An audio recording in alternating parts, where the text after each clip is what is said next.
Ndakaketyawo nemurume akagara apa akanditi hande kumba kwangu, chibva taenda, chibva tasvika tatakawirirana mari $20 pandatora 5,000 ngeri mupamake nchibva ndatiza nayo. Kusangana vatuita zvekare muri Zimbabwe pano paZesty News panapa tichanga chimhanya nemanews updates ezvakasiyana-siyana zvichange zvichiitika muno munyika yedu yeZimbabwe. So kana uri munyowani kusubscribe mahara utena on the notification bell so that patinodzoka nemamwe manews updates uchange uchingozvionera pamhino sefoja. Madikani pano paZesty News tichange tichimhanya nemanews updates ezvinhu zviri kupisa mumastreets esocial media zvese abona chatichakuwanzirai muri Zimbabwe. So please taikumbira like video ubva watudza mafungiro ako in the comment section below.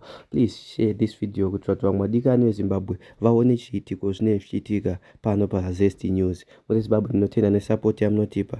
Ndachikumbira kuti musanete muri Zimbabwe, murambe muinesu. We need your support. Without you we are nothing muri Zimbabwe. Nhasi ndaenda kubatirai nyaya yemukadzi hure rakakechwa vachiwirirana $20 obva azoba $5,000 ndobva agadzirwa. Muri Zimbabwe nyaya dzakadai togara tichizobudisa panapa kuba kwakaipa guys. Hatifaniri kunge tichibirana. But vamwe vacho havasinzwisise, so unopedzisira wakugadzirwa uyo akatoiswa nyuchi. Muri Zimbabwe ndaida kuti uone video. Please ndachikumbira kuti zvanofunga comment section below, and please don't forget to share nevadikani. Enjoy this video. Thank you for watching.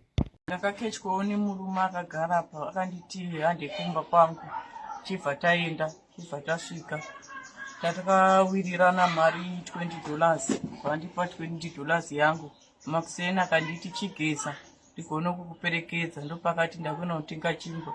Inini pakazvomura mari achindipa mari iyo ndopandakabva ndaona achizvomura mari, saka inini ndakaitenge ndisiri kuzviona kuti ndopari kuzvomura mari.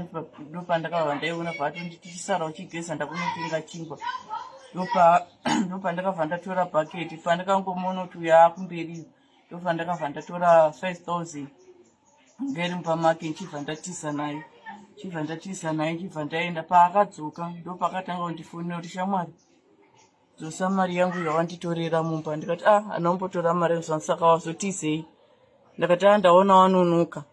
Ndakati inige ndidi ndiende, anombobvira ndatora mari yako. Ndopakaramba achindifonera akati shamwari dzosako mari yakadi yawakatora zvinhu zvakazokushatira.